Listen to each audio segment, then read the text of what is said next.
Em, digital marketing. Kalau diartikan sudah pasti ya pemasaran digital gitu ya. Secara harfiahnya pasti artinya seperti itu.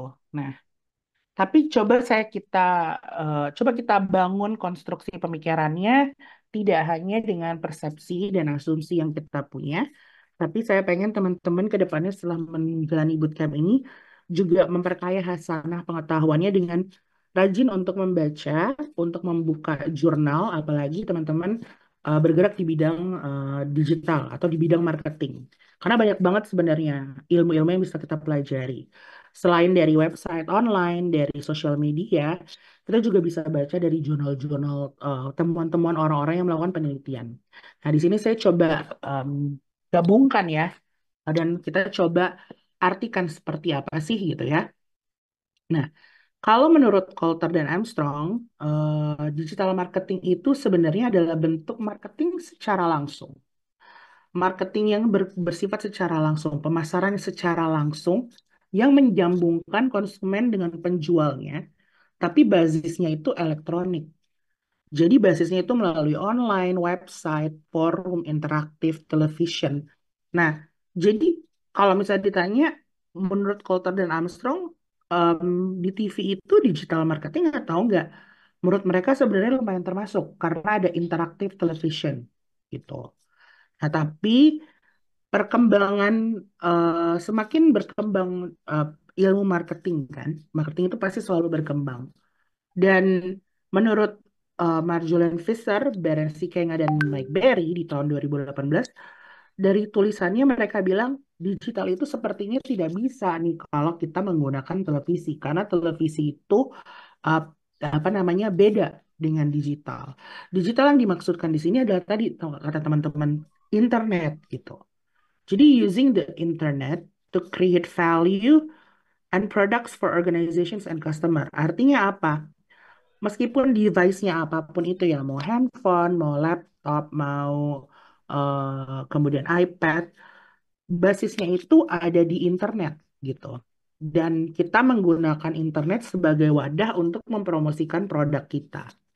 Mau metodenya secara chat langsung atau mau secara iklan, mau pendisplayan iklan, itu memang basisnya ada di internet gitu. So, eh, menurut Adobe ya, secara final di 2024 digital marketing itu adalah menggunakan digital channels. Nah, terlihat ya perkembangan dalam waktu 6 tahun aja itu sudah semakin banyak channel-channelnya. Banyak banget kanal-kanal marketing digital. Jadi menggunakan digital channels untuk mempromosikan produk. So secara um, simpelnya, kalau menurut saya kalian ingat ini aja. Apa sih digital marketing itu? Internet base yang menimbulkan koneksi consumer dan seller. Karena adanya koneksi dari consumer dan seller, terjadilah bentuk pemasaran atau promosi, ya kan? Karena goalnya promosi itu adalah mendekatkan informasi terkait produk kita terhadap masyarakat. Platformnya apa? Internet, gitu. So, kalau misalnya ditanya TV apakah termasuk, if it's an if it's a TV based digital, then it's include. Tapi kalau TV yang secara konvensional menggunakan pemacar itu kan termasuk ke dalam termasuk ke dalam offline promotion gitu ya. So, harus ada base-nya itu adalah internet gitu. That's how we call digital marketing. Secara fundamental seperti itu. Dan mungkin kalau saya ingatkan lagi, marketing itu tidak hanya serta-merta memasarkan, pemasaran. Tetapi marketing itu adalah hubungan manusia yang menyambungkan antara konsumen dengan penjualnya.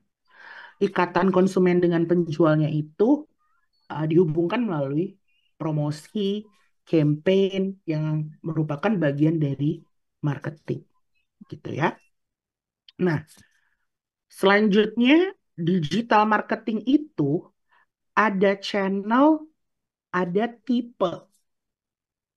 Nah, yang mana yang menurut teman-teman channelnya digital marketing, yang mana yang menurut teman-teman tipenya digital marketing? Ada yang bisa coba share atau mungkin tebak yang channel tuh ini, yang tipe tuh ini. Ada yang pernah dengar nggak? Pernah ngulik nggak? Anyone? Ah, Musfiro. Coba. Channel itu website. Oke. Musfiro Nikla Ilahia. Gimana? Ya, loh Kak. Mau Halo. izin bak sih sebenarnya. Ha. Menurut aku kalau channel itu lebih ke platform atau sesuatu yang digunakan untuk memasarkan digital atau apa ya, melakukan proses digital marketing tersebut. Jadi kayak TikTok, ke Shopee ataupun Hmm. website itu masuk ke channel. Sedangkan kalau tipe itu kayak lebih ke proses dari digital marketing itu sendiri. Mungkin kayak SEO, SEM, terus habis itu kayak copywriting, kayak gitu sih Kak. Tapi itu nebak ya. Tolong dikoreksi kalau salah. Nggak apa-apa, nggak apa-apa. Justru, justru, justru menurutku ini udah mengukur dari peserta yang ikutan di sini ya. I think you guys are pretty smart.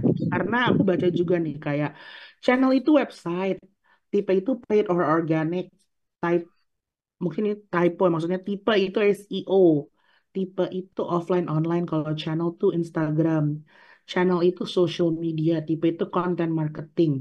So sebenarnya beberapa teman-teman di sini udah mulai paham gitu ya dan bisa membedakan. It's actually a good start untuk tahu, dan mungkin ini yang membedakan um, kita ya gitu. Oh menarik nih, tipe itu bisa kayak poster, video atau uh, foto. Is that tipe or is that a format? Nah, kita kita harus tahu nih, gitu ya. Jadi eh mungkin untuk give you guys clarity apa itu tipe dan mana itu channel.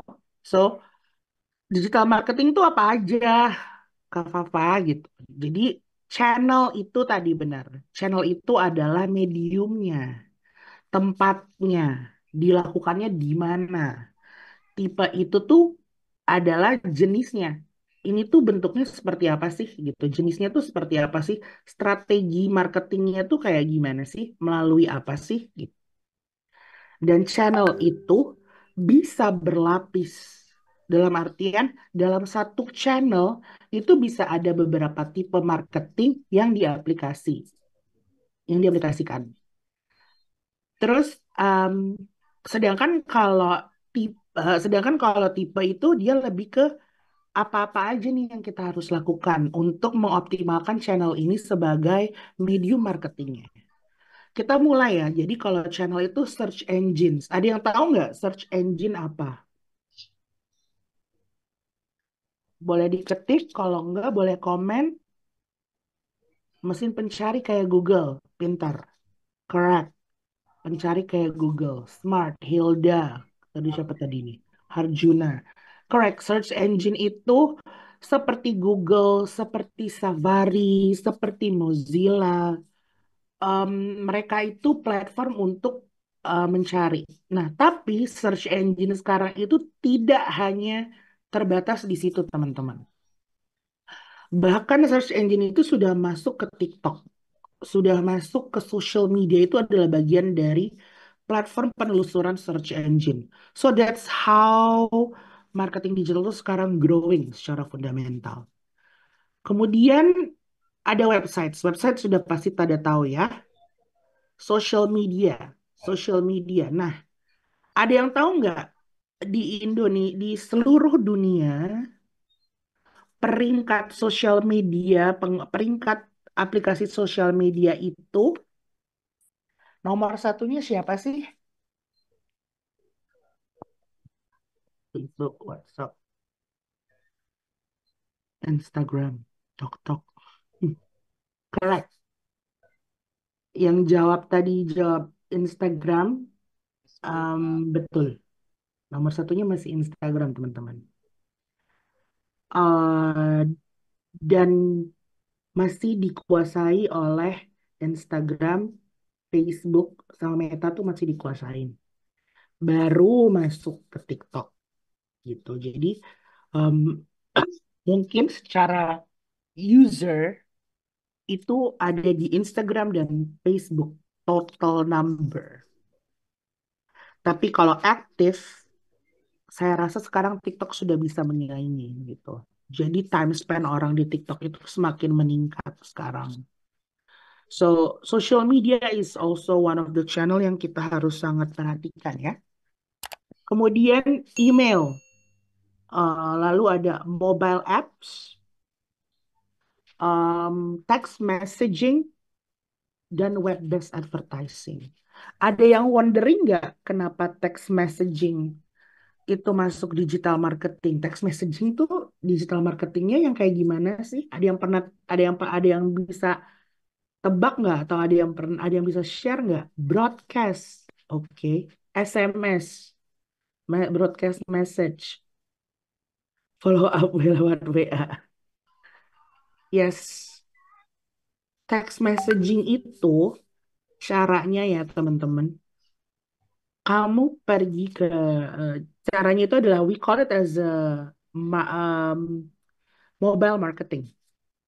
Jadi kita beli ke let's say Telkomsel atau ke Excel, kita kita minta, kita beli eh, jumlahnya itu per karakter gitu ya. Promosi kita mau apa? Terus nanti kamu sering gak sih suka tiba-tiba ada SMS pop up. Nah, bener. Namanya geo messaging. That's a text messaging marketing. Kalau saluran WhatsApp itu juga sudah masuk ke text messaging sekarang, gitu.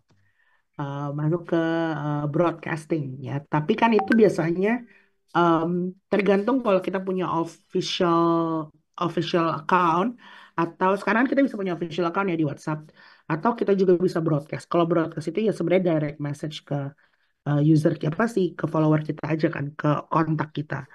Tapi yang kalau saya bilang geo messaging itu membutuhkan em, apa namanya membutuhkan bantuan dari telco untuk tahu di mana wilayahnya.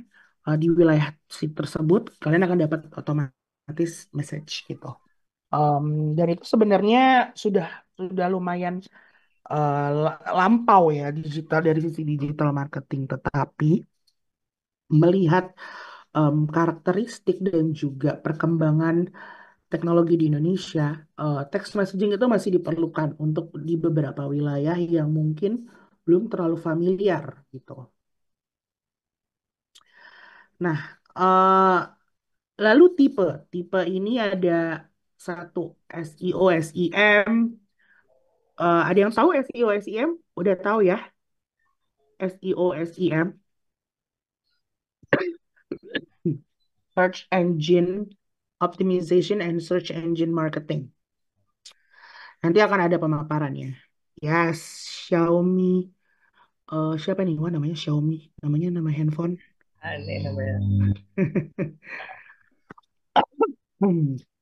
Tapi ya, anyway, ada SEO, SEM, kemudian content marketing, ada pay per click marketing, artinya advertising, affiliate marketing, native advertising, influencer marketing, marketing automation, email marketing, and mobile marketing. Ya, nah, gak mungkin saya tinggalin kalian dengan cuman jenis channel and jenis dan tipenya. Saya akan bantu sedikit menjelaskan macam-macam digital marketingnya ya. eh yang pertama adalah SEO.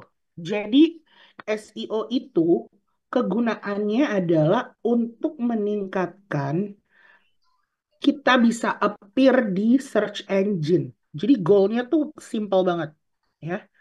We want to optimize our platform atau website untuk kalau di Google atau dicari melalui search engine, kita tuh tampil di page pertama itu. Kalau yang organik artinya ketika misalnya kita type let's say ya air mineral gitu. Nah, yang keluar itu adalah websitenya let's say Le Mineral atau kristalin atau aqua gitu ya. Yang tanpa ada embel-embel di sampingnya tuh add Nah, kalau ada ad-nya, AD, itu namanya SEM. Karena dia menggunakan budget, menggunakan keyword. Keywordnya di bidding. Sedangkan kalau SEO, itu search engine menggunakan keyword. Keywordnya itu kita optimize. Optimize-nya dengan apa? Caranya seperti apa? Dengan menggunakan coding involving website dan juga biasanya tuh kalau teman-teman yang mengerjakan SEO itu bahkan mereka punya page, kadang-kadang suka ada blog, ya kan?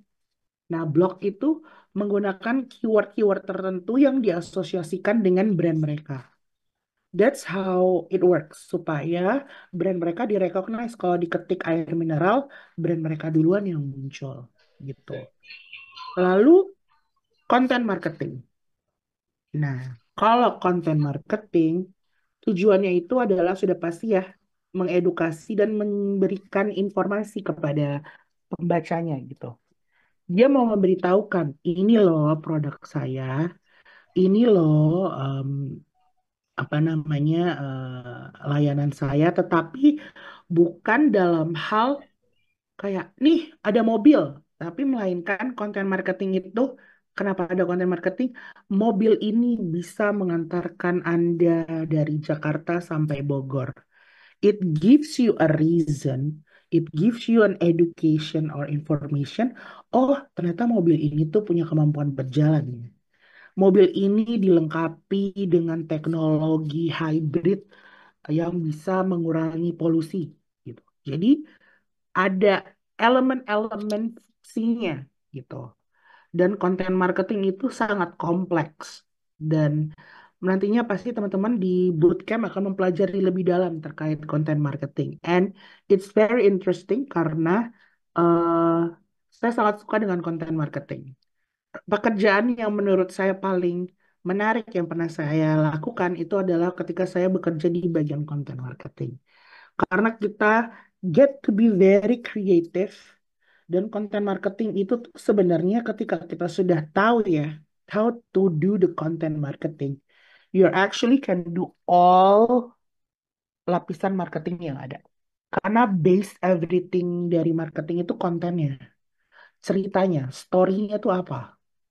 Apa yang mau di-serve ke audience gitu. Jadi it's more than just kata-kata yang menarik atau kata-kata yang lucu, kata-kata gimmick, tapi harus ada storytellingnya.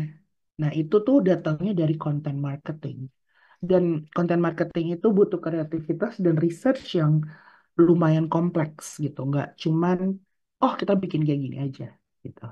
Dan it also give you, dan mungkin buat teman-teman di sini semua yang tertarik dengan digital marketing, terutama di bidang content marketing, teman-teman harus rajin-rajin melihat sekitar sekitar teman-teman.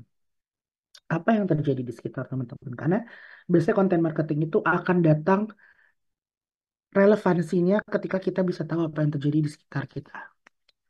Nah, kemudian social media marketingnya. Social media marketing itu goalnya itu adalah mendrive traffic dan brand awareness dan menggunakan social network. Social network itu adalah social media ya. Kalau bahasa lainnya SNS gitu ya. Nah, social media ini sekarang tadi saya sudah share ya, Instagram, Facebook, TikTok, Twitter, atau sekarang kita bilangnya X, um, WhatsApp pun juga sudah termasuk sebagai media sosial gitu. Jadi, it is very crucial untuk kita um, tahu gitu ya. Nah, saya mau tanya, di sini punya, ada yang nggak punya TikTok nggak? Mau tanya aja. Ada yang nggak punya TikTok nggak? Saya Nggak nggak punya. punya, Kak. Kenapa? Sorry. Kenapa tuh?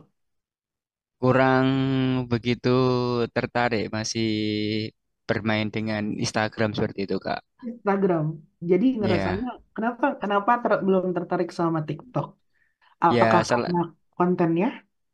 karena itu satu HP-nya kurang support kalau diisi terlalu banyak Ah, oke. video seperti itu. Kurang Oke. support sih kalau saya percaya. Oke. Mm-mm. Soalnya tadi ada tuh teman-teman yang ninggalin ada TikTok Lite gitu. Di TikTok Lite pun juga belum bisa ya. Belum bisa, belum ya pernah buka Hmm. sesekali tapi ya nggak ngikutin lah untuk TikTok trennya Oke, seperti itu. oke. It's okay karena saya mau tahu seberapa dulu orang nggak punya TikTok tuh lumayan banyak.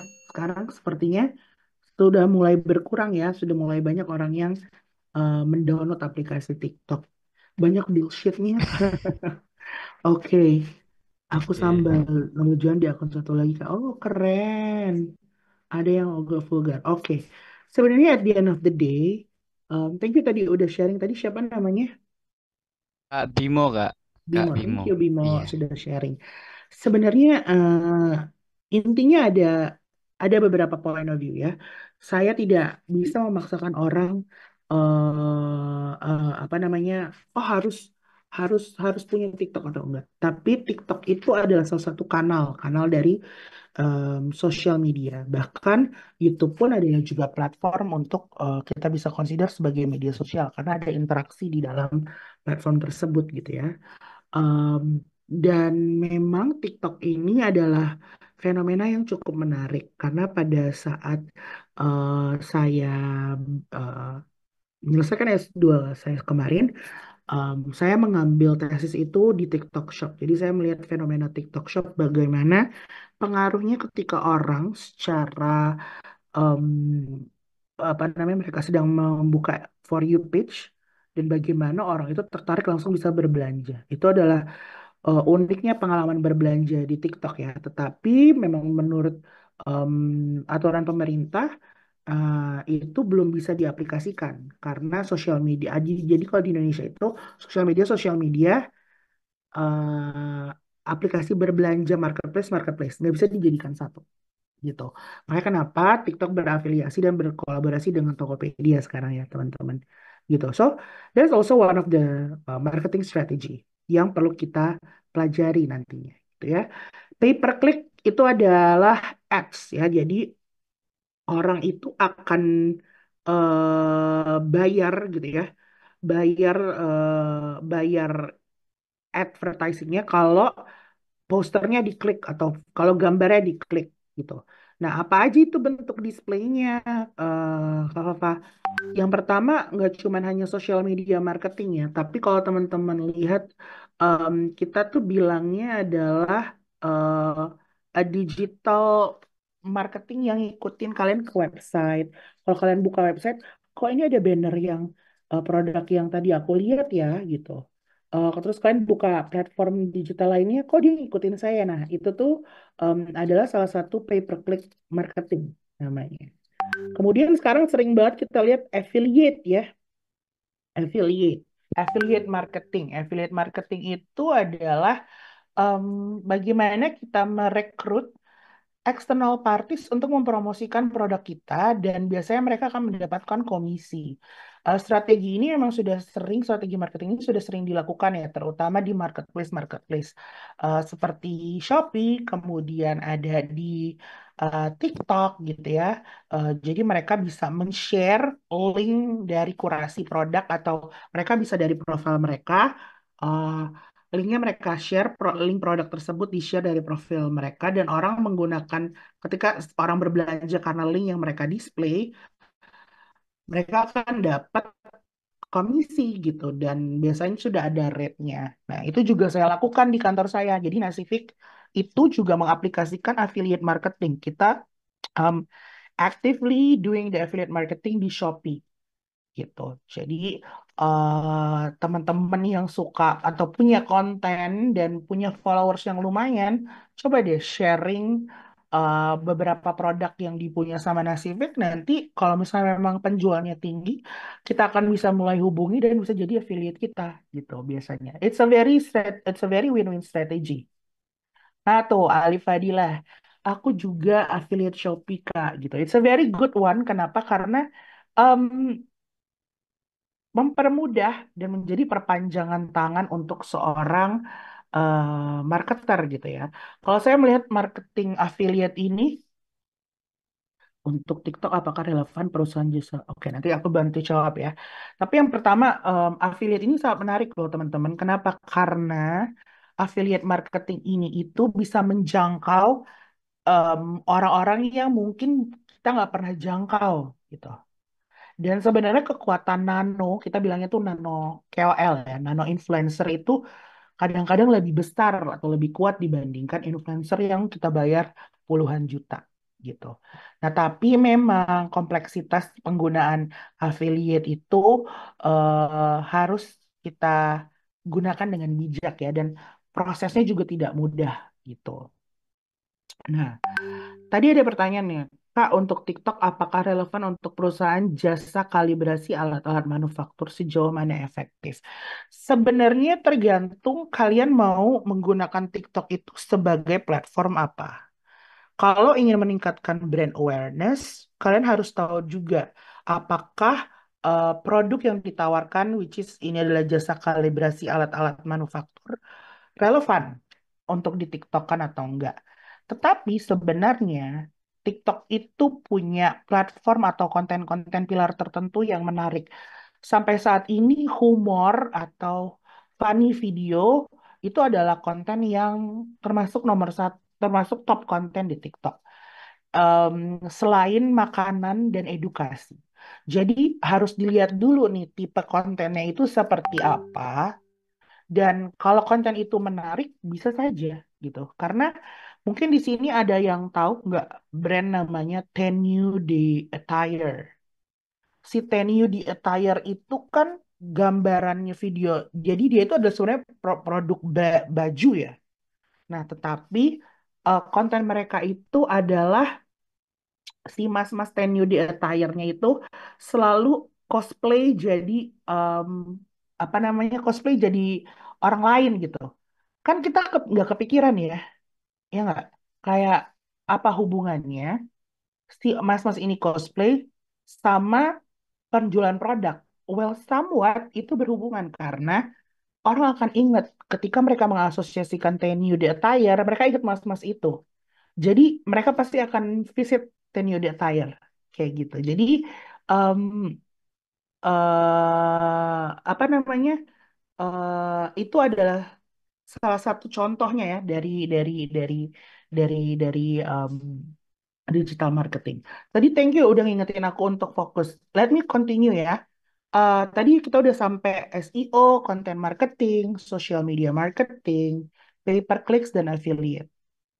Lanjut, kita ada berikutnya itu adalah next. Sorry. Native advertising. Nah, native advertising itu adalah paid advertising yang menggunakan mimik seperti platformnya. Jadi kalau teman-teman buka, kalian pernah ngeliat nggak sih iklan di aplikasi yang kalian apa namanya, yang kalian buka? Misalnya kalian membuka aplikasi Grab atau kalian membuka aplikasi mungkin bukan Gojek ya, tapi ada beberapa aplikasi lain gitu. Suka ada iklan-iklan kecil gitu, dan kayak dia tuh bagian dari em, ada bagian dari aplikasi tersebut. Padahal sebenarnya itu adalah bentuk dari native advertising.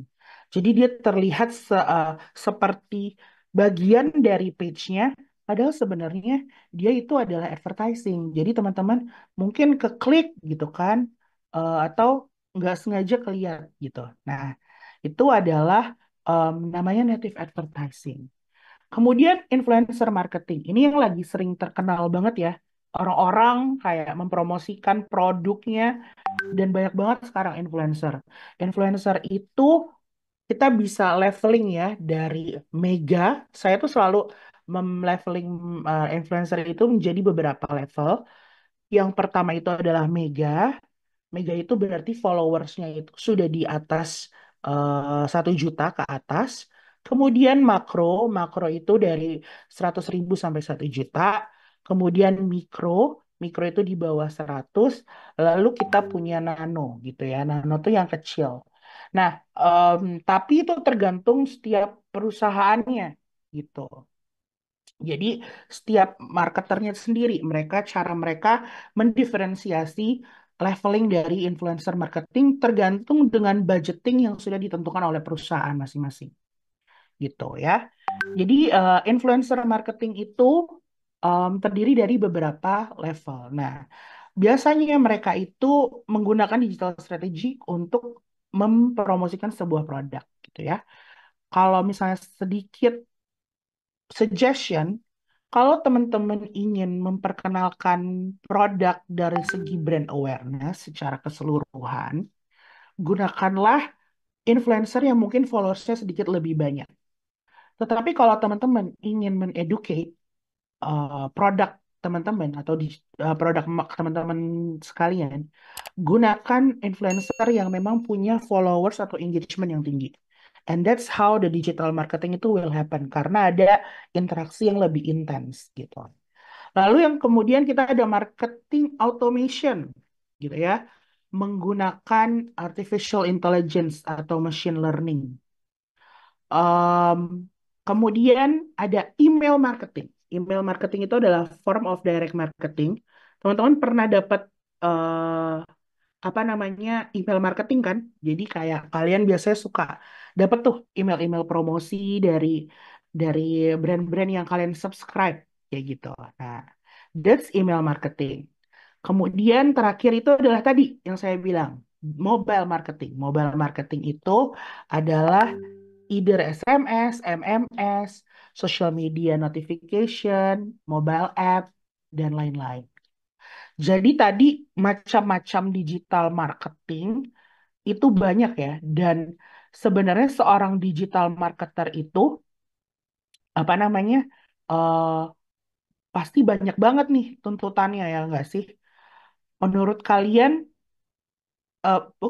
menurut kalian seorang digital marketer itu harus bisa semuanya enggak sih? Harus bisa nih ada berapa nih dia? Satu, dua, tiga, empat, lima, enam, tujuh, delapan, sembilan, sepuluh. Harus bisa, Kak. Contohnya. Harus apa? Harus bisa, Kak. Harus bisa semuanya. Harus Harus bisa. sih, Kak.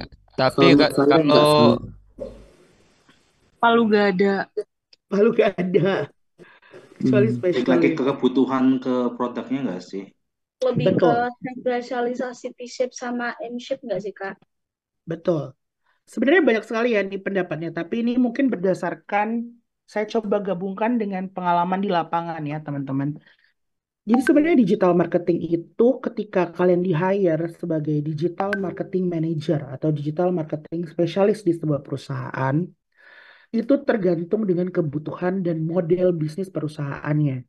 Jadi jangan kaget kalau misalnya nih teman-teman di hire sebagai digital marketing spesialis atau digital marketing officer.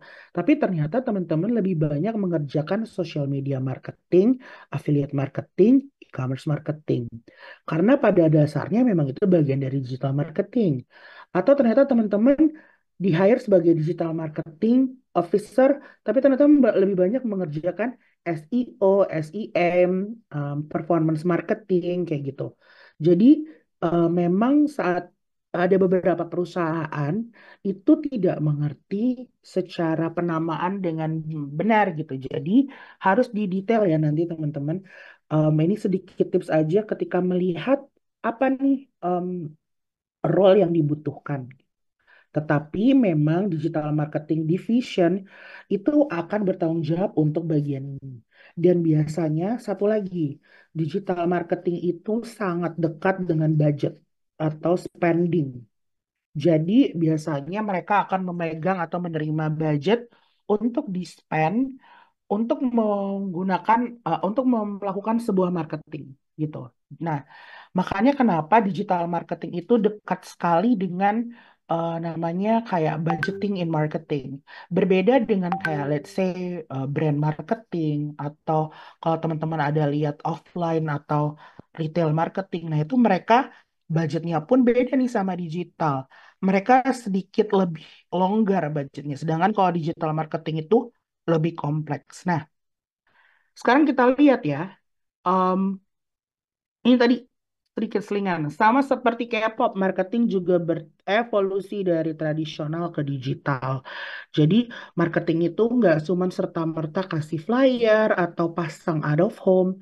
Sekarang itu marketing sangat dibutuhkan secara menyeluruh 360 derajat sebenarnya. Lanjut, hal Kak, mau tanya, fundamental. Boleh, silakan. performance marketing kayaknya belum tersebut ya, Kak? Iya, kenapa performance marketing? Ya, boleh dibantu jelasin, Kak? Oke, sebenarnya performance marketing itu adalah digital marketing. Performance marketing itu biasanya adalah marketer yang melakukan pay per clicks ads, yang melakukan media buying, kemudian mereka biasanya juga somewhat melakukan beberapa tadi tuh yang kayak native advertising. Jadi mereka melakukan beberapa investment gitu. Nah, itu namanya performance. Performance means artinya itu sebenarnya mereka di measure dengan apa yang apa namanya apa yang ingin di ketika kita sudah lakukan investment, return of investment seperti apa gitu ya. Kita lanjut terlebih dahulu ya. Em, Hal fundamental apa nih yang membedakan offline marketing sama digital marketing? Jadi kalau misalnya digital marketing, biasanya audiensnya itu lebih targeted dan mereka sesuai dengan kebutuhannya saja. Kalau secara tradisional, audience reach-nya itu biasanya mereka mass market. Jadi ya udah kita display aja gitu. Kalau misalnya teman-teman em, lagi lihat iklan di apa namanya out of home gitu di jalan. Targetingnya itu adalah orang yang melalui jalan tersebut gitu kan. Tapi kalau misalnya kita advertising, bisa saja kalau secara digital saya nggak terima iklannya, saya nggak lihat iklannya. Karena mungkin saya nggak punya interest terhadap jenis produk tersebut. Tapi misalnya teman-teman yang lain, oh kok saya dapat ya iklannya gitu. Jadi memang sesuai dengan targeting. Bahkan level targeting digital marketing itu bisa sangat kompleks. Nanti teman-teman akan belajar tuh di sesi Meta, TikTok sama Meta sama TikTok Ads ya. Meta, TikTok sama Google Ads. Itu kalian akan lebih tahu seperti apa sih kompleksitas targeting audiensnya, kemudian usianya, bahkan sampai kalau udah kita masukin budgetnya segini, reach-nya berapa ya? Nah, itu bedanya dengan digital. Kalau kita lakukan secara offline, kita pasang poster, ya kita nggak tahu mau ibu A atau adik B atau bapak C. Yang ngelihat kita nggak tahu kan profilnya gitu. Kemudian cost effectiveness. Sudah pasti kalau digital lebih bisa dikontrol karena cost effectiveness-nya itu bisa dipegang. Kenapa makanya tadi ada namanya performance marketing. Mereka itu sangat terintegrasi dan bisa dengan mudah di stop. Jadi kita bisa langsung stop nih kalau ads-nya nggak efektif gitu kan. Atau misalnya, wah ini ads-nya nggak ada yang ngeklik, tapi ads yang satu lagi, tipe ads yang berikutnya, ngeklik, oke, I'll take this ads untuk bisa kita boost lebih besar. Sedangkan kalau kita udah, let's say, pasang billboard, nggak bisa kan billboardnya dipindah-pindahin. Ya kita gamble gitu. Dan itu udah pasti high cost. Dan sangat susah untuk di-measure. Untuk offline marketing biasanya kita tuh measure-nya dengan eyeball gitu. Eyeball tuh apa artinya? Perkiraan berapa banyak orang yang melintas di wilayah tersebut gitu. Jadi dari segi cost effectiveness, yes, cost effectiveness sudah pasti lebih efektif dari sisi digital marketing. Kemudian geography reach gitu ya. Geography reach ini tergantung gitu. Apakah kita mau settingannya seperti apa tadi kan, mau lokal, regional atau global. Kalau geography reach-nya tradisional, biasanya lebih sering ke lokal dan regional gitu, nggak bisa sampai global. Kadang-kadang kan kita pengen brand kita lebih dikenal ya, dan kita tap in ke negara-negara lain gitu. Nah, nggak mungkin kan kita em, dengan budget yang kita punya, ya kita harus ngomong gitu sama misalnya nih, oh saya pengen ad saya juga dilihat sama potential customer di Malaysia, sama Brunei, sama Singapura. That would be very tough buat offline karena berarti kita harus ngomong sama third party offline yang ada di wilayah tersebut ya kan. Content longevity. Content longevity itu sudah pasti kalau digital marketing sebenarnya lebih lama karena jejak digital sudah pasti tidak mudah dihapuskan kan. Sedangkan kalau traditional marketing, kalau sudah misalnya oke waktunya out of home, time frame-nya selama 1 bulan, saya lock nih di wilayah Sudirman. Setelah 1 bulan iklannya akan di take down. Jadi secara secara Perbedaan digital itu sangat menyesuaikan sesuai kebutuhan. Mereka terintegrasi, kontennya bisa di-repurpose, dan customer-nya itu fokus dengan engagement experience-nya. Nah, sedangkan kalau tradisional itu biasanya untuk market yang besar, semakin banyak budget, semakin banyak promosi yang tercover. Lalu kontennya itu biasanya sangat em, dalam artian eh, similar gitu ya, satu konten. Dan ya udah kamu yang kamu lihat itu suka atau enggak itu one go gitu. Jadi nggak bisa ada versi iklan B, C, D atau versi produk B, C, D seperti yang kita lakukan di digital gitu. Nah, benefitnya apa nih digital marketing? Yang pasti sudah pasti tadi ya, lebih besar untuk demografi reach-nya, efisien cost-nya, quantifiable result. Jadi result kalau dalam digital marketing itu adalah misal kita keluarkan uang 500.000 gitu ya untuk mengiklankan sesuatu. Kita bisa measure tuh cost per impressionnya berapa, cost per view-nya berapa. Lalu apakah iklan ini efektif enough atau enggak? Berapa jumlah kliknya? Berapa percentage conversion-nya sampai orang ngeklik dan belanja? Itu semua bisa di-quantify dan bisa di-track. Jadi itu enaknya digital marketing, benefitnya digital marketing. Dan makanya kenapa teman-teman pada ikut ini kan. Semoga teman-teman punya skill tersebut sehingga bisa diaplikasikan ke karir teman-teman. Selain itu juga it's easier personalization, bisa dipersonalize. Oh, iklan ini untuk target market di wilayah ini. Bahkan bisa dibedakan apa namanya? eh bahkan bisa dibedakan bahasanya gitu. Ada di wilayah tertentu dengan menggunakan bahasa yang mungkin lebih comfortable orang bacanya, gitu ya. Lalu more connection with customer sudah pasti karena udah makin besar demografinya, lebih banyak personalisasinya, koneksinya pasti lebih tinggi. Dan very convenient gitu ya. Jadi bisa diaplikasikan, bisa di-deliver dari mana. And that's how kita melakukan benefitnya digital marketing um, sampai apabila dikonklusikan ya. Nah, cara buat digital strateginya gimana, Kak? Gitu. Sekompleks apa sih, sesusah apa sih gitu kan? Oke. Sebenarnya ini adalah bentuk dari eh, strategi yang saya rasa sangat standar dan sangat general. Karena nantinya pada saat praktiknya teman-teman kan akan semakin kompleks. Setiap level of marketing dan tipe of marketing itu punya strategi yang lebih mendetail. Yang pasti harus menggunakan SMART goal ya, yang apa namanya measurable, yang bisa di apa namanya bisa diukur gitu. Kemudian tahu dulu audiensnya siapa. Kalau udah tahu audiensnya, baru bisa tentukan budget yang mau di-spend untuk marketing ini tuh berapa banyak sih gitu.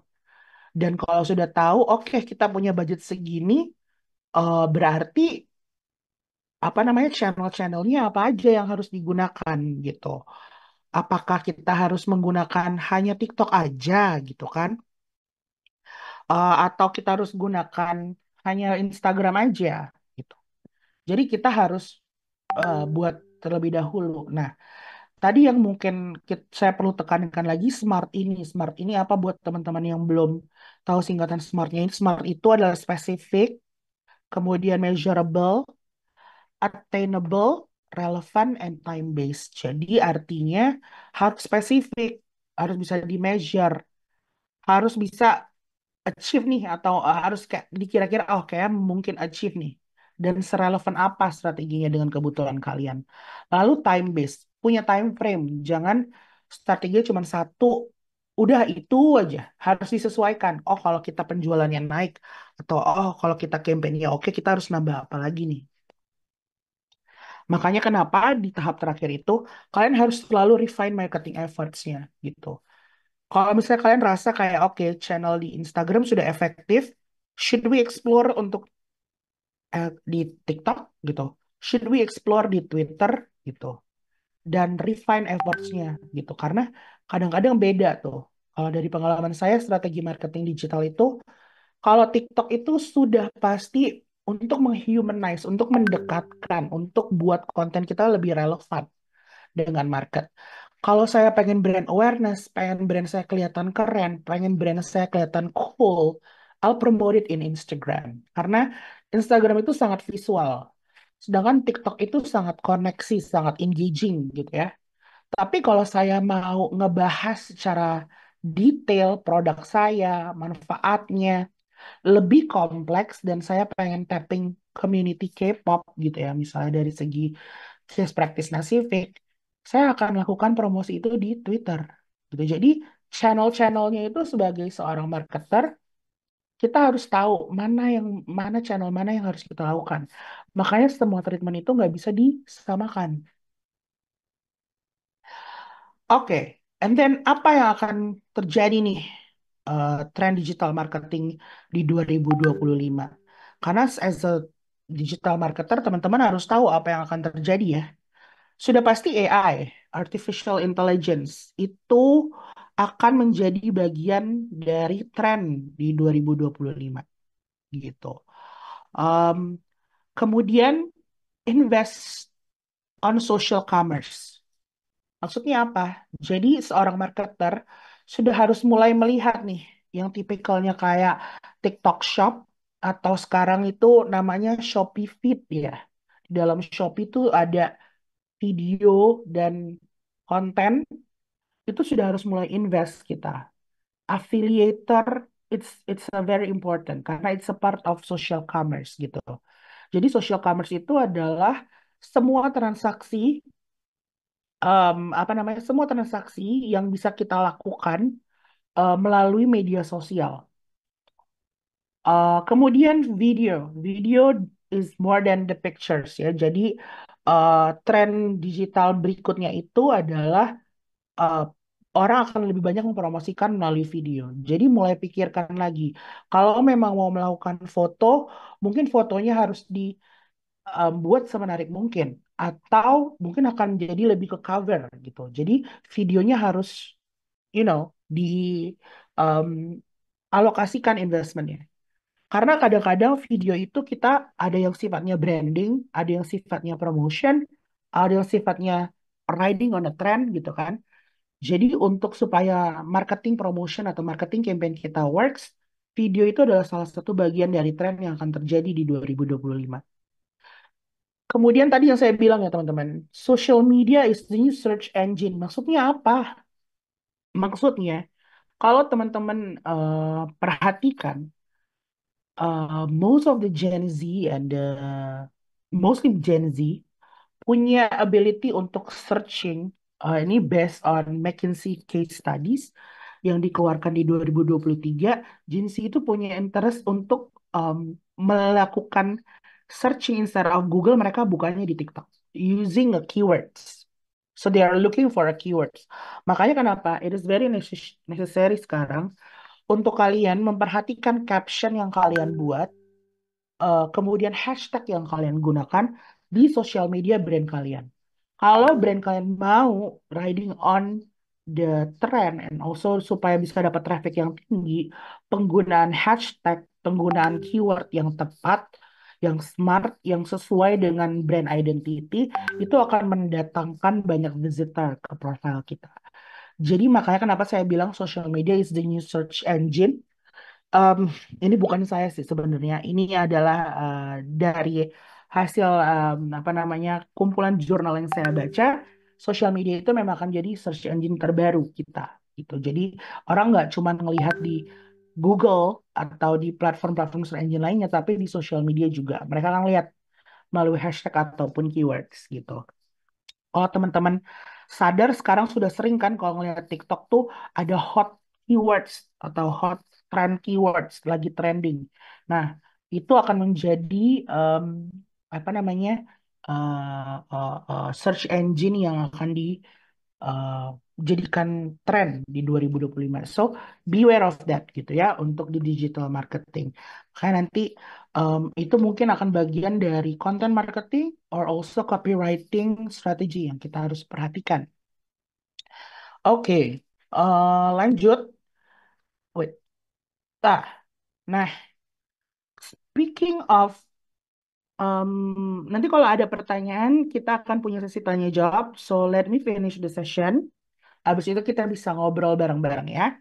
Nah, tadi kita udah ngomongin digital marketing secara fundamental ya. Jadi kalau misalnya saya recap, digital marketing itu adalah proses interaksi antara consumer dengan seller yang dihubungkan melalui internet base, yang dimana channel-channelnya, kanal-kanalnya itu ada mulai dari website, search engine, kemudian social media, bahkan sampai email marketing. Tadi tipenya sudah ada saya paparkan juga, sudah ada beberapa tipe. Semoga nanti teman-teman bisa mengakses lagi ke presentasi yang saya buat.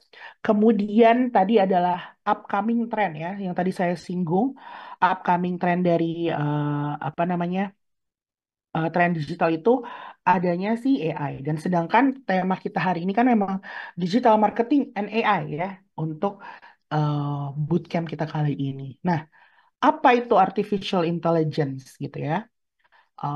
Artificial intelligence, mungkin teman-teman bisa leave the comment. Menurut teman-teman AI itu apa? Sambil saya akan menerangkan ya artificial intelligence. Nah, history of AI menurut yes kecerdasan buatan ya.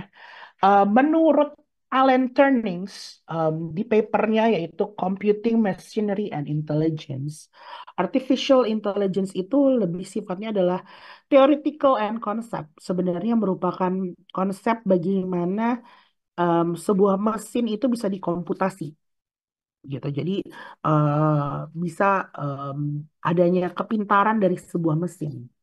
Lalu berkembang di tahun 1987 sampai 1997, Second AI Winter emerge itu dengan fragmented research menyebutkan bahwa ini adalah sudah include ke dalam software dan deep learning, gitu ya. Jadi intinya AI itu sudah tidak hanya ke mesin tapi juga sudah bisa ke um, ke software. Lalu di 2007 sampai 2018 itu adalah advancement-nya gitu ya. Dan sudah bisa di accessible AI-nya gitu. Dan sedangkan di 2022 tuh chatbot like ya, kita bisa mulai terkenal tuh eh chat GPT gitu kan. Nah, dia ini sebenarnya adalah alat yang untuk mengadvancement. Advancement itu artinya mengescalate prosesnya. Jadi lebih cepat, lebih efektif, lebih efisien. Jadi kalau misalnya menurut IBM, teknologi yang membuat komputer dan mesin itu menstimulasi human intelligence dan problem solving abilities. Jadi dia mengcombine tuh sensor, geolocation, robotik segala macam untuk bisa mereka melakukan suatu action autonomous yang mengenerasi suatu hasil. Hasilnya itu apa? Ya bisa buah pikiran atau pencarian data informasi seperti itu dan mengenhance gitu kan. Lalu artificial intelligence itu sifatnya seperti human-like problem solving capabilities. Jadi dia punya ability yang mirip dengan manusia. Um, Intinya adalah sebenarnya artificial intelligence ini ya dia bikin software-software yang existed itu semakin pintar untuk kebutuhan usernya gitu. Jadi usernya mau cari apa sudah bisa gitu. Kayak ibarat kata zaman dulu ya, kita salah satu AI yang saya find out itu em, yang berguna untuk saya Quillbot gitu ya. Dulu kalau kita baca suatu sentence yang banyak gitu ya, karena saya nggak terlalu suka baca, saya harus baca pelan-pelan, saya tandain satu-satu pakai stabilo, lalu saya tulis ulang untuk summarize. Now with Quillbot, you can ask the Quillbot untuk mensummarize, gitu kan? Jadi apa namanya? Intinya sebenarnya bisa mengenhance kita. Nah, tapi sekarang sudah jadi banyak timbul pertanyaan-pertanyaan ya, artificial intelligence gimana sih gitu, bahaya nggak sih gitu kan?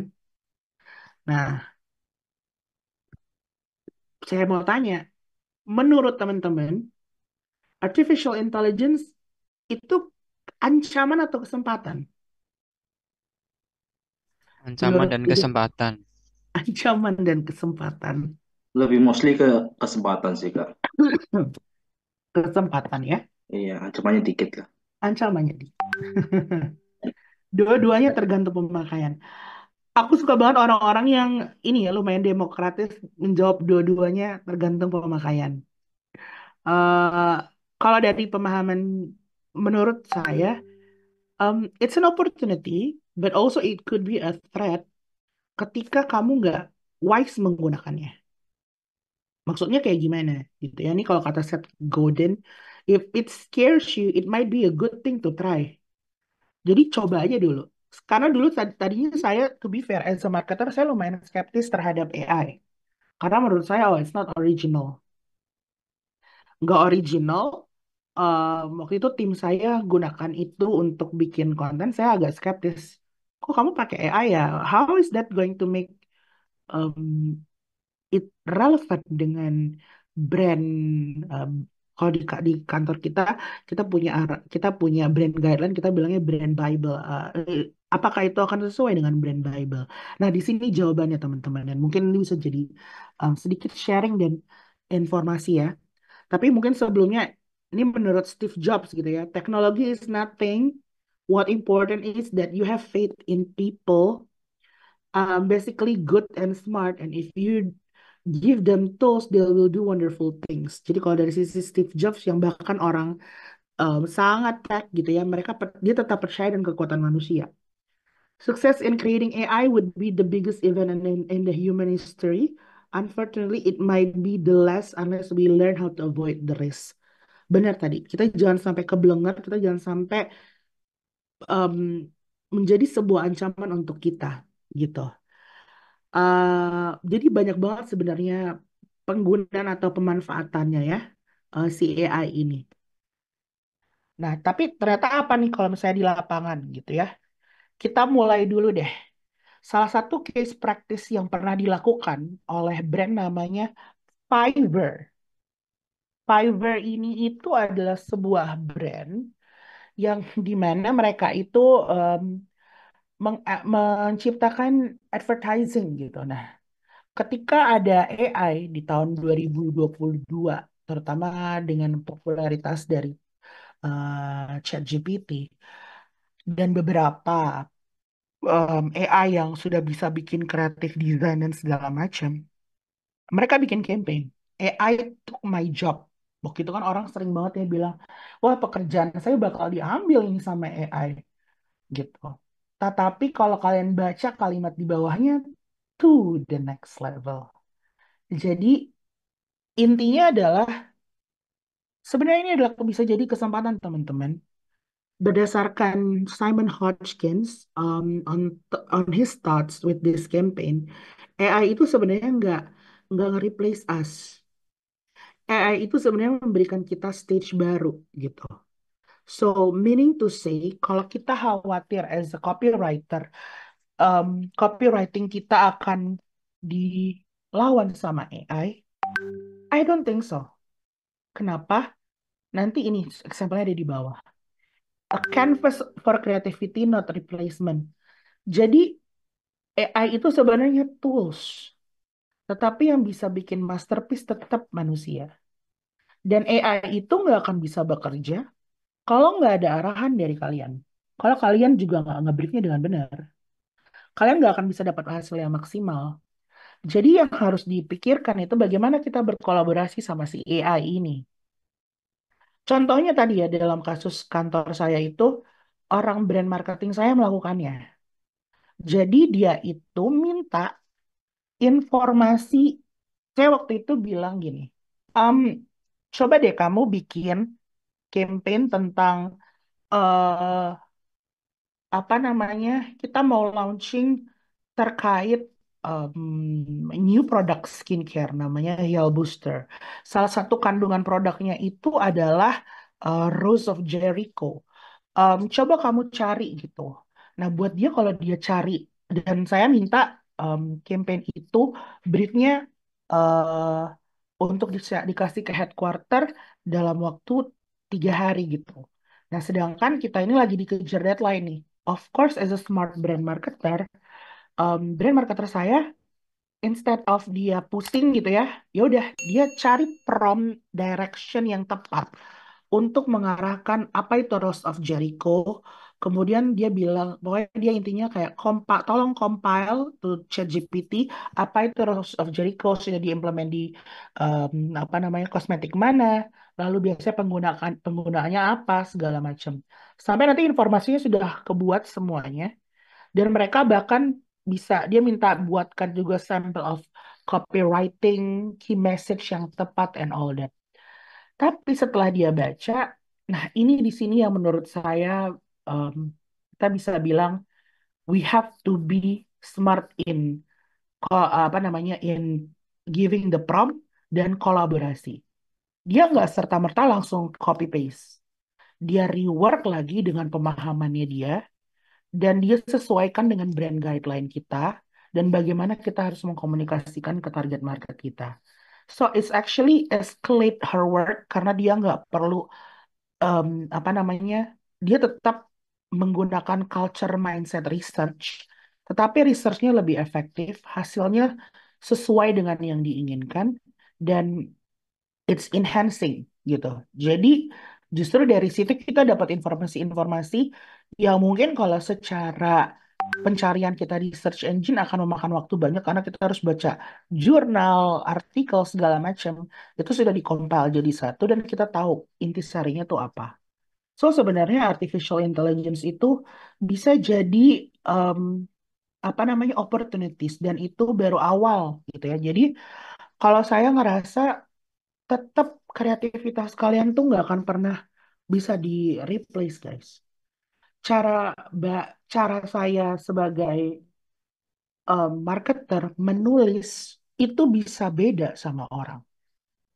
Jadi yes, em, apa namanya eh, ChatGPT bisa bikin em, konten buat kita langsung bagus segala macam. Tapi coba deh tes pakai bahasa Indonesia. Bahasanya masih kaku, not there yet. So up until then, you still have that ability dan punya uniqueness as a marketer. Karena marketer yang membedakan AI dengan marketer asli adalah pengalaman hidupnya. Pengalaman hidup kalian kan diterpa sana sini ya, as an inter-reality. AI is not the reality. Mereka cuma mendapatkan informasi apa yang ada di digital. Apa yang kalian lihat, rasa, itu juga akan olahan rasa, olahan pikiran, olahan pengalaman, itu akan kelihatan tuh dari cara kita menyusun kerangka pikir marketing dan strategi kita. Gitu. Jadi, at the end of the day, otak manusia itu tetap lebih advance. Karena jangan takut yang nyiptain artificial intelligence itu juga ya manusia gitu kan. Gitu. Jadi, intinya um, definitely akan ada pros and cons gitu ya dan bahasanya mungkin tadi apa pasti akan ada advancement dari si AI itu sendiri. But until then, you should see this as an opportunity gitu. Dan see that as a way to ride on the efficiency of your marketing. Karena gak mungkin kalian si ChatGPT itu cuma bisa mengumpulkan informasi dan ya pasti akan ada advancement dan segala macam. But menurut saya sih coba dijalanin dulu aja dan live with it gitu ya. See that as a good opportunity untuk meningkatkan kualitas kinerja kalian sebagai marketer. Nah, ini adalah beberapa tools yang saya rasa bisa digunakan untuk pemula digital marketing dari segi artificial intelligence. Atau mungkin teman-teman di sini sudah lebih advance, sudah lebih tahu um, tools-tools artificial intelligence yang bisa um, apa namanya lakukan gitu ya. Yang pertama content ideation gitu ya. Bisa gunakan ChatGPT, Jasper AI, Oli Writer gitu. Dan masih banyak lagi sih sebenarnya. Banyak banget. Dan I believe you guys pasti pernah explore gitu ya. Tapi ini adalah beberapa yang em, kalau saya gunakan, saya lumayan merasa terbantu gitu. Terus people feel bold, word tune itu juga berguna. Nah, tapi sebagai marketer, kalian tuh nggak bisa cuman hanya berbasis dengan AI, but you need to also find an inspirations, find another tools untuk mengoccupy digital marketing kalian. Kayak yang paling pusing tuh misalnya kalau sebagai orang yang nulis copywriting buat ads, pasti letter count. Karena character count-nya tuh dihitung. Jadi kalau kalian punya letter count, that would be very helpful. Karena kalian bisa terbiasa tuh nulis. Jadi harus tahu tuh um, letter count. Kemudian ada digital magazine and media, it's necessary untuk dibaca. SNS Authorities Account itu artinya kalian coba deh follow akun-akun yang I believe kalian pasti follow. Akun-akun yang memang sudah popular enough untuk memberitakan berita-berita terkini gitu. Dan ini eh, berdasarkan pengalamanku buat teman-teman yang tertarik bekerja di em, apa namanya buat melakukan email marketing, saya suka buka milk.com. Milk.com itu adalah situs yang mengkompil seluruh email marketing dari brand-brand yang ada di dunia. Jadi teman-teman bisa tuh mikir kalau disuruh bikin email marketing, structure kontennya seperti apa, bisa lihat referensi atau inspirasinya di milk.com. Gitu. Question. Nah, slide yang di-share.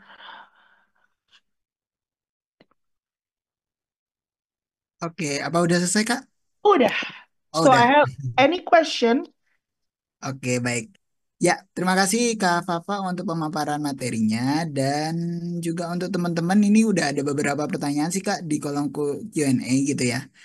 Oke, nah teman-teman Oh, yang belum mau tanya tapi belum sempat bertanya bisa langsung gunakan kolom Q&A ya yang ada di fitur di Zoom. Jadi jangan pakai kolom chat soalnya nanti ketimbun untuk pertanyaannya. Oke deh, kita bacakan pertanyaan satu-satu dulu nih Kak. Nanti kita juga open beberapa kesempatan untuk on mic, untuk pertanyaan on mic. Oke, dari oke. yang pertama dari Kak Yasril Pratama. Pertanyaan adalah gimana caranya membuat broadcast yang tidak annoying atau mengganggu?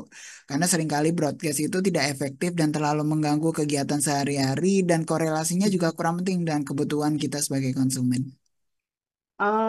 Yang tidak annoying dan tidak mengganggu. Sebenarnya tergantung dari kebutuhan kebutuhan kalian karena memang kalau dari pengalaman bekerja saya ini tuh terkait dengan dulu kalau saya itu ada namanya push notification di aplikasi. Karena saya dulu pernah bekerja di Pomelo dan biasa kita suka ngirimin push notification gitu. Seberapa sering nih kita harus em, mengirimkan push notification ke customer gitu ya. Nah, sebenarnya untuk em, terkait dengan broadcast message gitu ya, kalau menurut saya eh, bisa dilihat aja dari apa namanya jumlah followers kalian atau jumlah orang yang dikirimkan itu seberapa banyak tuh. Kalau menurut saya sebenarnya jangan dari satu hari itu satu aja tuh udah lumayan terlalu often gitu, terlalu sering. Tapi kan sebenarnya at the end of the day level of apa ya namanya ketidaknyamanan customer atau orang yang di dalam grup itu sangat punya punya persepsinya masing-masing gitu. Mereka nggak nyamannya gimana. So it's a test, it's an A/B test gitu. Jadi mau nggak mau harus di testing. Kalau misalnya setelah mengirimkan lebih dari tiga apa namanya um, broadcast gitu ya dan ternyata orang itu kasih info dan merasa mereka tidak nyaman, berarti kita harus kurangi gitu. Tetapi dalam bentuk broadcast pun broadcastnya juga harus dipikirin sih teman-teman. Ini kan terkait dengan copywriting ya. Jadi em, apa namanya panjang dari copywritingnya seberapa panjang. gitu. Kalau bisa memang sesuai dengan eye level. Eye level itu artinya ketika dia buka handphone dia nggak perlu nge-scroll atau nggak perlu klik read more. Itu kalau udah ngeklik read more aja udah kasih bounce buat orang. Aduh, apalagi nih informasinya banyak banget gitu kan. Terus yang kedua adalah em, yang pasti frekuensi gitu. Kalau saya sih ask ourselves dulu aja. Saya tuh mau dikasih berapa kali sih kalau dalam sehari saya willing buka berapa kali. Biasanya sih kita berangkat dari situ dulu gitu. Nanti kalau memang ada feedback, then we take that gitu as a constructive feedback untuk ningkatin em, hasil dari feedback dari orang yang menerima. Sama kontennya gitu. Jadi konten pilar. Ada yang sifatnya promosi, ada yang sifatnya informasi B, informasi C. Jadi mungkin itu bisa dijadikan juga kondisi untuk menentukan seberapa sering kita em, apa namanya melakukan broadcast. By the way, ini kalau aku mau buka Q&A-nya di mana sih? Ada 12. Ada di more, kemudian ada tulisannya mana ya? Bentar. Di more Kak, yang titik-titik-titik. Nah itu tuh nanti ada yang kolom bubble, ada tanda tanyanya, ada tulisannya Q&A. Mm-mm. Bentar ya, aku stop dulu, stop share. Karena aku setiap ngeklik ini, dia nggak mau buka. Hold on. Um, stop share, hold on, bentar ya. Oke. Alright. Oke. Oke. Untuk pertanyaan tadi apa sudah terjawab Kak? Udah dijawab maksudnya? Udah. Udah, oke. Oke, kalau gitu kita bisa next question ya Kak ya dari Kak Amal Mm-mm. Tri. Pertanyaannya itu ketika interview saat apply as digital marketing itu selalu ada pertanyaan nih Kak. Kapan waktu yang tepat agar konten FYP atau banyak like dan banyak viewers dan viral gitu? Atau apakah bisa dijelaskan secara profesional nih Kak dari Kak Bapak? Ini biasanya to be fair ya, kalau ada orang yang memberikan kamu pertanyaan seperti ini, mungkin memang tipikal perusahaannya yang basis digitalnya mungkin belum belum terlalu kuat gitu ya. Sudah pasti orang mau goalnya tuh, aku pengen viewersnya banyak, aku pengen viral. Sebenarnya gampang, balikin aja lagi ke orangnya. Sebenarnya bisa dicek di akunnya di TikTok itu kita bisa cek kapan kita bisa buka insights in our account di TikTok dan kita bisa tahu kapan viewers kita tuh ngeliatin account kita, visit ke account kita. Di situ sebenarnya bisa dengan mudah kasih info ke orang yang memberikan pertanyaan, tapi juga untuk menjadi viral itu nggak serta-merta hanya mengikuti jadwal. Makanya kenapa sepengalaman saya di TikTok itu tadi search engine, caption, hashtag, dan juga ability kita untuk menentukan, wah ini lagi trending nih, gitu. Kita pakai lagu ini. Jadi kadang-kadang konten tuh jangan kaku dengan tentang produknya aja. Tapi bisa juga kayak sekali-kali misalnya lagi apa, um, let's say sekarang lagi ngetren yang very very demure, very cutesy gitu. Nah, itu bisa diimplement ke konten template konten kalian gitu. Jadi em, jawabnya adalah cara menjawabnya untuk bisa dapat konten FYP sudah pasti nggak selalu bisa FYP. Dan untuk bisa mendapatkan konten FYP itu adalah dengan mengetahui kita lakukan research dulu kompetitor kita biasanya melakukan apa dan konten-konten FYP-nya itu seperti apa. Yang kedua adalah kita tahu kapan orang visit account kita dan yang ketiga kita riding on a trend untuk bisa masuk untuk bisa dapat like dan FYP. Dan yang pasti kalau udah di like dan udah di komen jangan lupa dibalas di TikTok. Karena semakin kita ngebales, algoritma kita semakin bergerak. Dan TikTok akan ngebaca tuh, wah akun ini, di konten ini, di video ini, interaksinya lagi tinggi. Nah, mereka tuh akan ngebaca algoritma tersebut, mereka akan masukin ke FYP orang-orang lain tuh. Dari situ orang akan sering nimbrung, nimpalin. Jadi rajin nge-like, rajin komen gitu. Itu sih kalau tips dari aku dan semoga itu ngebantu ya. Hey, um, due to my understanding, omnichannel is actually onlining the directing from offline to online. is an O2O strategy gitu ya. Jadi untuk dapat mengintegrasikan secara efektif dengan SEO dan SEM dan dikonversikan ke platform e-commerce, I will assume platform e-commerce ini adalah website. Karena kalau ke marketplace, that would be a different thing gitu. Karena marketplace itu dia sudah punya ekosistem sendiri kayak Shopee, Tokopedia. Kita harus melakukan shop ads, kita harus melakukan bidding keywords gitu ya. Nah, tetapi kalau misalnya untuk yang strategi omnichannel sudah pasti harus ada penyambungnya nih dengan SEO dan SEM-nya. Mau nggak mau kita harus bikin kalau misalnya dari omnichannel itu bagaimana bisa di-capture untuk masuk ke digital. Either you create an aset digital dari offline channel tersebut. Jadi misalnya sampel ya, kita ambil sampel yang dilakukan sama video.com. Video.com mengeluarkan kemarin Liga Inggris campaign, right? Mereka display di out of home di mana-mana. Nah, out of home itu biasanya sama tim video.com akan difoto, dimasukkan promotionnya ke social media yaitu Jakarta Go atau akun-akun authorities portal berita gitu. Dari situ mereka juga melakukan press release strategi dengan masukin konten-konten yang berbau hal yang sama gitu ya Liga Inggris ini ke portal-portal berita lainnya gitu. Nah, dari situ mereka masukin nih, mereka biasanya minta tuh kata Liga Inggris di portal berita itu di link ke websitenya video.com. And that's how you get the SEM increase. SEO increase. Ditambah websitenya video.com dioptimalisasi lagi tuh. Sisi blognya dibanyakin tentang Liga Inggris gitu. Jadi mau nggak mau harus ada keywords yang buat orang itu tertarik untuk ngelihat di sosial media, hashtagnya, untuk dia sampai cari ke SEO dan SEM. Nah, keywords itulah yang diinvest ke SEO dan SEM-nya. Gitu. Dan baru bisa meningkatin konversinya ke platform e-commerce. E-commerce di sini, maka tadi aku asumsikan adalah website ya. Karena kalau sudah marketplace tadi beda cerita.